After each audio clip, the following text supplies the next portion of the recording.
She's picture perfect on a Sunday afternoon, curled up on the couch, no makeup on or sweet perfume. Picture perfect. Somewhere tonight, you lie there in bed. Hello. Hi, Brandon. Hi, Cher. Of course, you are Brendan Maddox, and a country singer calling us from Nashville, Tennessee today. Yes, that's right. Yeah, thank you so much for joining us today on World Exposure with Cher Dial. Thanks for having me. So maybe you could tell us a little background on how exactly you got started on this musical journey. Yeah, actually, I found out in college about songwriting and that it existed as far as like writing for other people, and that artists didn't write all their own songs. Oh, huh? So as soon as I got out of college, I decided I would, go pursue Nashville and the songwriting dream. So I moved over to Nashville, and I had some really good things happen right off the bat. Had a publishing deal that happened in 2008, and so that was like a few months after I moved here, and so then after that. Well, I actually also managed the company catalog and did song plugging for them. And then October 2008, the housing market collapsed, and the owner of Favorite said, I can't afford to pay you anymore. So I was out on my own at that point. And so it started off being really good, and then it went from being really good to wondering what I'm going to do next. Right, And, which is basically the business anyways, yeah. Exactly. I lived in Nashville. I went through that. Oh, yeah. So I was down there. I know exactly what you're talking about. But after I was there a little while, I decided to kind of go into the artist thing. A couple of people influenced me, one being Survivor's lead singer Jim Peterick. I pick up my white Les Paul and I say,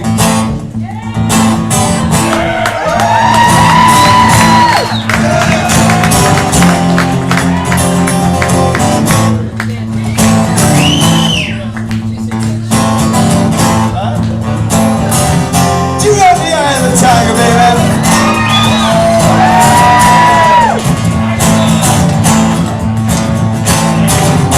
Are you feeling good tonight, people? Let me hear you say yeah! That's more like it. Break it down.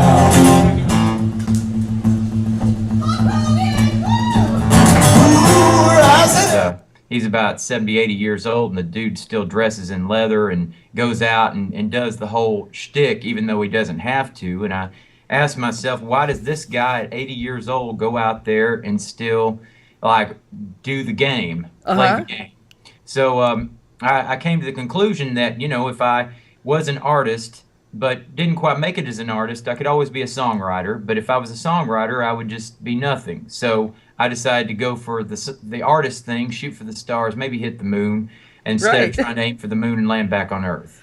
And you have the greatest country voice. Thank you. I mean, don't you get that a lot? Like, people are like, oh my God, your voice is just perfect for that genre of music. A lot of times, yeah, and it worked out good that I have this Southern accent, and it, the voice goes with the music. I don't have to create something that's not there. It's real. But then after that, 2009-ish, when I was kind of like wondering what I'm going to do, my dad, he kind of had the thought in his mind to introduce me to one of his high school acquaintances, Doug Sizemore of Reba McEntire's band. And Doug plays the keyboards and band leads for Reba and has done so for about 20 years. And Doug said, send me over some of your original songs. So I did, and he said, would you like to write sometime? Oh, my gosh. So I said, absolutely. I'm not going to let that one go down. Yeah, exactly.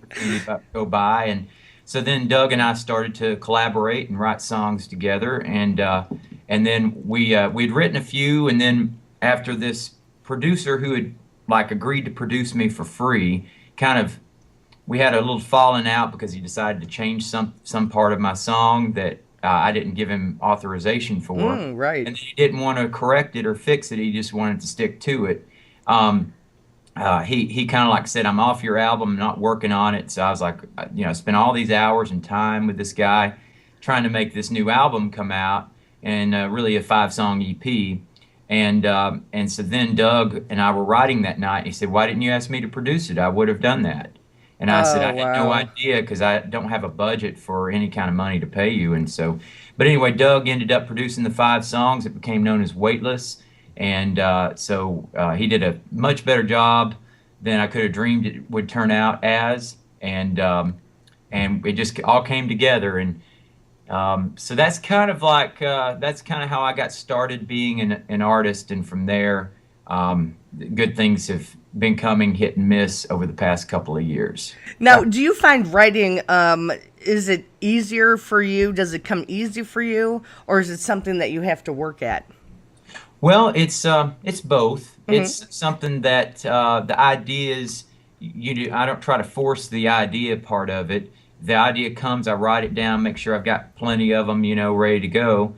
But then when it's collaborating with somebody, sometimes it can be, depending on the subject matter and the song idea, it can be either difficult or easy. I've written songs that take days, and I've written songs that take 45 minutes. Yeah. And it's, I'm not the fastest writer in the world. I'm not it's not like it comes like maybe some people do, but it's pretty good. I mean, compared to some artists I've worked with, I've got a lot of songs under my belt, a lot of experience under my belt. So I can say that I know where to take the song, I know what to do with it, and then the creative part can either be one of those days it's good or one of those days it's not so easy. Well, once again, we are here having a great conversation with Brandon Maddox from Nashville, Tennessee. And, we're going to take a quick break for our sponsors, and we're going to be right back. All right. Stay put, more to come. World Exposure with Shared Dial. We'll be right back.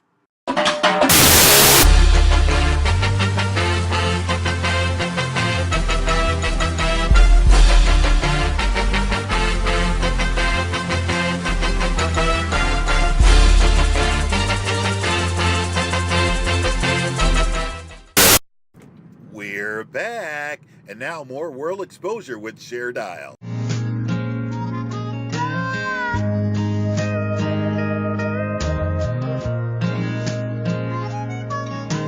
Five foot two,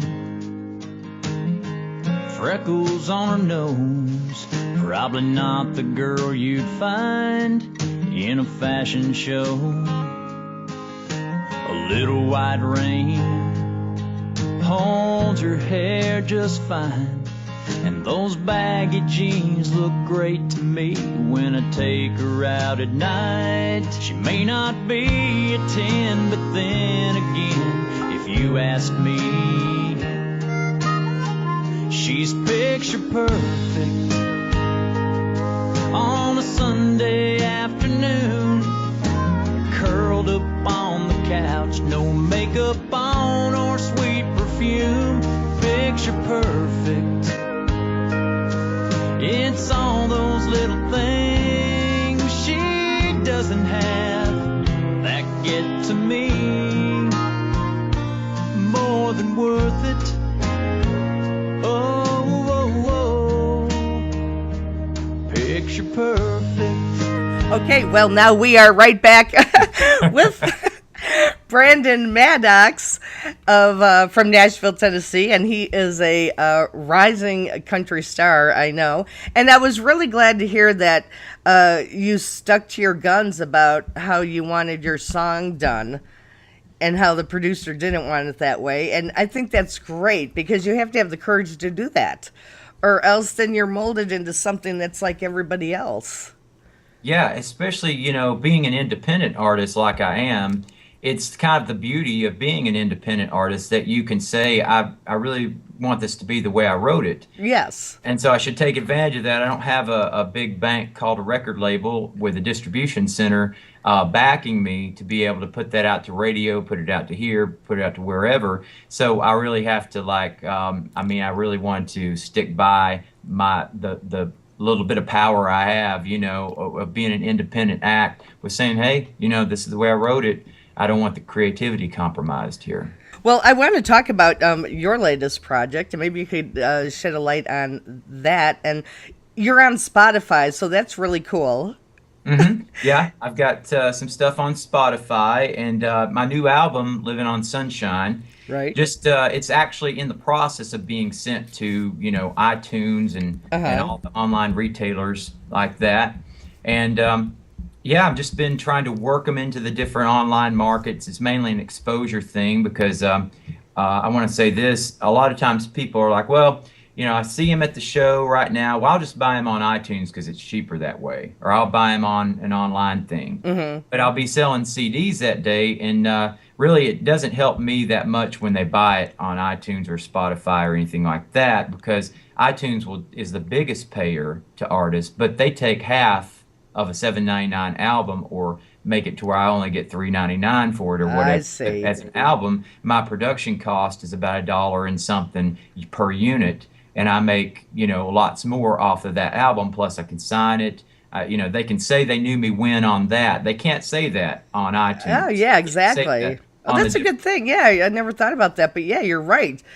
I mean, like with the merchandise. I mean, yeah, when you're selling CDs, that does drop off, huh?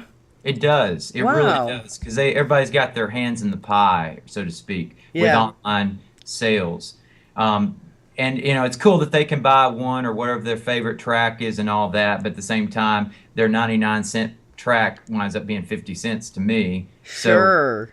it's a lot different. And when you're an independent act, you don't have like thousands and I don't have all the marketing machine behind you to make you famous. So when you're not famous and you don't sell bukus and bukus of 50 cents, down Sure. the line, it all adds up. You're not making all that much. You've got a lot of great breaks, and I'm so happy for your success at this moment. Oh, you know what? This is our little. This is our little mascot, W. Ed Poser, and he's flies in from all over the world. And he brings us questions from fans. Okay, All right. and so these are from fans, and they want to get to know you a little bit, Okay. and they want us to ask you a few questions to kind of get to know you. All right. Okay, so they want to know: do you like dancing, or do you like to watch dancing? I like to watch dancing more. What do you buy way too much of? Wow. Let's see. Probably everything. I just got a Costco membership this year, and so Uh-oh. we went there and shopping. So you got to have bulk quantities of everything. Probably some like food stuff, like produce. Usually, like we've got 6 or 7 peaches in there, and some stuff we got to eat up before they go bad. Yeah, exactly. Yeah, that kind of stuff. Probably most likely. What do you like, comedy or romance? Well, it depends on when it comes to movies, it really depends upon the plot. I like a good plot of a movie, whether it's romance, whether it's comedy. I like anything that's well put together, has a cool storyline. And do you like cooking or takeout? I like cooking better. Oh, do you? I enjoy cooking, but my wife also cooks very good, and she just kind of entered the room when you asked that question. That's a good thing to say. Make sure you give me props on this. So, Really?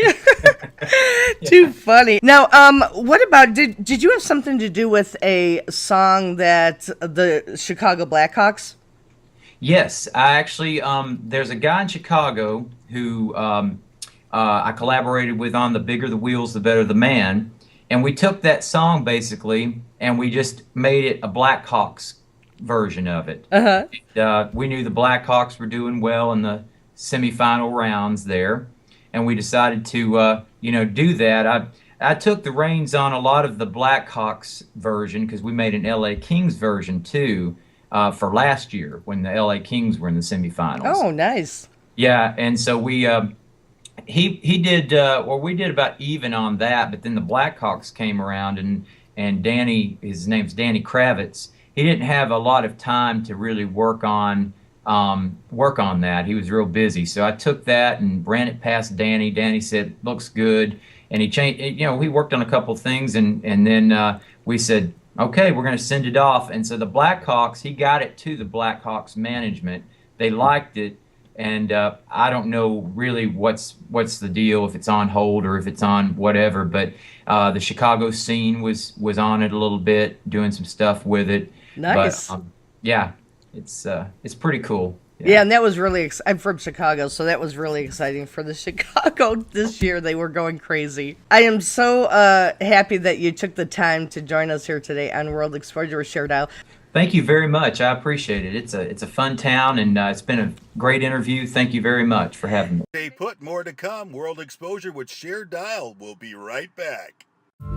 Hi, I'm John Maravellas, and if you're looking to get fit and improve your health, it's as easy as 3 simple steps: 60% nutrition, 40% working out, and 100% commitment. That's Fit for Life. What makes Fit for Life different? We specialize in getting your metabolism higher, even when you're not working out. Through our scientific and time-tested techniques, we've integrated a 30-minute workout that gives you the benefit of multiple hour sessions. Unlike other fitness studios, we combine strength training to tone, cardio to burn off fat from your stomach and hips, and nutrition planning and consulting to accelerate your results and make them permanent. Hi, I'm Allison. I took the Fit for Life Challenge and lost 65 pounds. And I'm Christy. I did too, and I lost 100 pounds. I back my promise of unparalleled fitness with an unconditional 90-day money-back guarantee. If you're not completely satisfied with your results, you don't pay a dime. Call me today and get fit for life.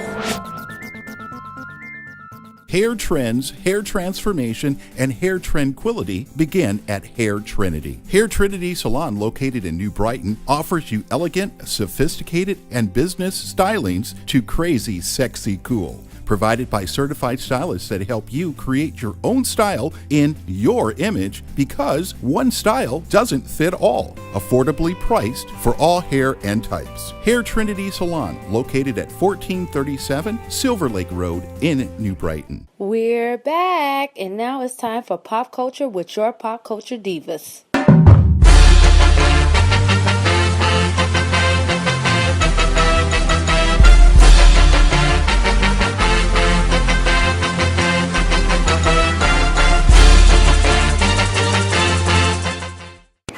You are currently watching Pop Culture with your Pop Culture Divas, Sharice Rushing and Christine Warren, bringing you guys all the latest gossip, drama, and trends. And first up is Ice-T and Lady Coco welcomes their new baby girl. Oh, that's so sweet. Yeah. Ice-T and Coco Austin are the proud new parents of a beautiful baby girl. Chanel Nicole was born earlier today in New Jersey, weighing in at 5.7 pounds and was 18 inches long. Coco was 37 weeks into her pregnancy, and she had a natural birth. And guess what, guys? It only took her 3 pushes. Oh wow, so jealous right now. I know, right? 3. I wonder if it was an easy birth, because it is her first child. It is, right? But I see he has 2 grown adult children. He is starting completely over. Completely over. You go, Ice-T. Get your dad bod going. Well, that's good news for them, because their family is growing. But on the other hand, there's a family that's kind of dismembering by the moment. Oh my God. Crazy story, but Chris Rock and his estranged wife Malik are now being investigated about an international adoption. Back in 2008, a 6-month-old named Tumby from South Africa began living with the Rock family. The girl has been living with the family ever since and even has been enrolled in a New Jersey school. But everything quickly spiraled out of control when Chris Rock wanted nothing to do with little Miss Tumby after the divorce. Now, South African authorities are looking into how she even got to the U.S. in the first place. Trouble for the Rock family. I mean, that is a bizarre story. Very, and it just by the minute just keeps crumpling apart. I mean, from the divorce to this strange adoption. And it's sad because it's a little girl that's involved in this story. Yes, and she's been with Chris Rock since she was a baby. Yeah, since she was a baby. This is the only family she actually really knows. Yes. And I don't know what's going on with her biological parents, but we'll see what happens. I mean, good luck to the family. Hopefully something works out, because right now what's currently working out for the celebrities right now is Scott Disick and Kourtney Kardashian are now reuniting. Possibly. Spill the beans, girl. What's going on? So let me go ahead and let you guys know what's really going on, right? Give you guys the tea. Kourtney Kardashian and Scott Disick may just be getting back together. The couple has been spotted together on many occasions. The 36-year-old reality star and her ex were spotted shopping for furniture on Black Friday. Just a day earlier, they spent Thanksgiving together with the rest of the Kardashian-Jenner family. So, is it possible that these two may be reuniting? I'm so tired of this story. I mean, this family just break up with all their boyfriends. Because not only is Scott and Kourtney going through what they're going through, but Tyga and Kylie, oh my God, they make up and break up every other second as well. That is true. He recently just moved out of the house, so yes. I guess that Kyga thing wasn't good. Well, I wouldn't make it work either with Kyga. Like, that's horrible. Those are two names that probably shouldn't be put together. Let's match ours. What would we be called? What would we be called? How about Shristine? Shristine. We're gonna go with hashtag Shristine. Or Carice. Hashtag Carice or hashtag Christine. Let us know which one wins that you prefer. That's silly. Well, with all that hot mess going on, I have to bring a little bit of positivity into this newscast. Please do. We need it, right? And you'll never guess where it's coming from. The former bad boy has turned his life around ever since his little missus came into his life. Chris Brown has decided to donate a portion of proceeds received from his new album titled Royalty to a children's charity. Chris stated in his Instagram video, "The holidays are all about giving back. So this Christmas, from now until Christmas, if you order the album, pre-order the album, $1 of every album sold will go to Children's Miracle Network Hospital," the 26-year-old said in this video clip. So please do your part and give back. Wow, that's awesome. That is some good news. Really yes, good news. I am really saying Miss Royalty, you are making a great deal on him. So and he needed this. Let's hope for the best in that and going to the Children's Network. I agree. Yeah, I agree. I'm thinking that's a really great thing because I mean now he has a child and he understands what those families are going through. Yeah. And this is going to help a great deal. So yes, this is. As Chris Brown says, do your part and give back. That's true. That's true. Since it is the holiday season. Yes, right. And for more on these stories, you can visit www.worldxcd.com. And that will do it for us today at Pop Culture. I'm your Pop Culture Diva, Christine Warren. And I'm Sharice Rushing. Pop Culture Divas out!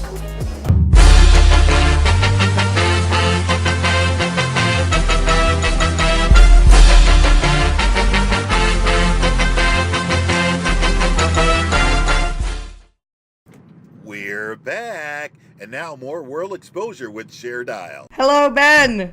Hey, Cher, how you doing? Good. All right. Well, all the way from Denver, Colorado today. You're calling, correct? Yeah, correct. All right. Well, we have country rising star, singer, songwriter, and musician Ben Marshal. So thank you so much for joining us today as our guest on World Exposure with Cher Dial. Thanks for having me. Yeah, you're welcome. So, well, let's kick things off. I read where you grew up in Bakersfield, California. Now, what effect did Buck Owens, if any, had on you since being from Bakersfield?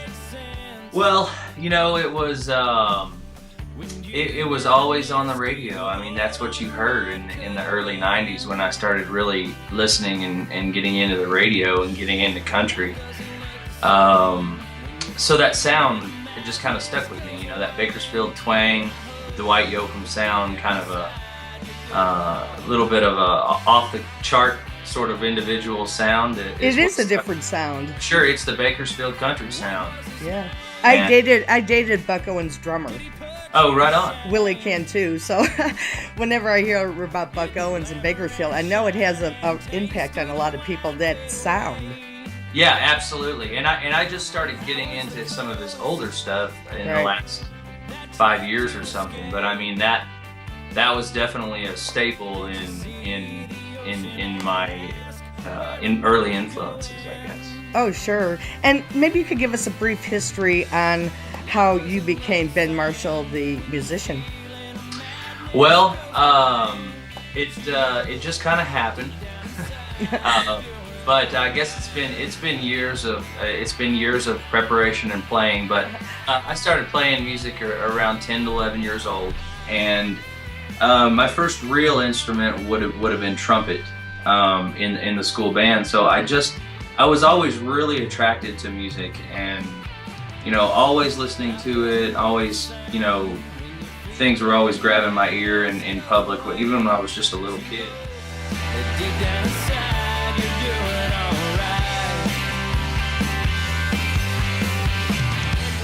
You were a huge too Garth Brooks fan, and what effect did he have on you, do you think, in you coming into music? Man, I'm really glad we're having this talk right now, because I just got to go to the Garth Brooks concert in Denver here. Oh, okay. I think it was last weekend. Right. But just hit and rewind. I was just a big fan from the start. When I got his first record, it was on tape in the 90s. But when I got his first album, I just was really consumed by his sound and his music, and I think moving to Oklahoma just it amplified that even more. Oh, sure, that's wonderful. I wanted to talk about your writing. Speaking of Garth Brooks writing, you have such deep emotion that you put into your writing. And is this something that you've always had the ability to do, right? Or is it something that is harder for you to, get an idea and bring to life as a song? Once again, going back to my childhood, I can remember, we went to church quite a bit when I was a young boy, around that age, 10, 11, 12 years old. And I can remember being out by myself, playing in the woods, and honestly, I was making up lyrics back then. Were you? I was in my own head, and even with no instrument at all, I was singing. I've always been attracted to being creative like that too. 2021, I started playing my own songs publicly, and even though looking back they weren't anything special, people still responded to them. I was going to ask, when you write your songs, do you like to write them, or is there any particular order of your perspective, or do you like to write them from other people's perspective?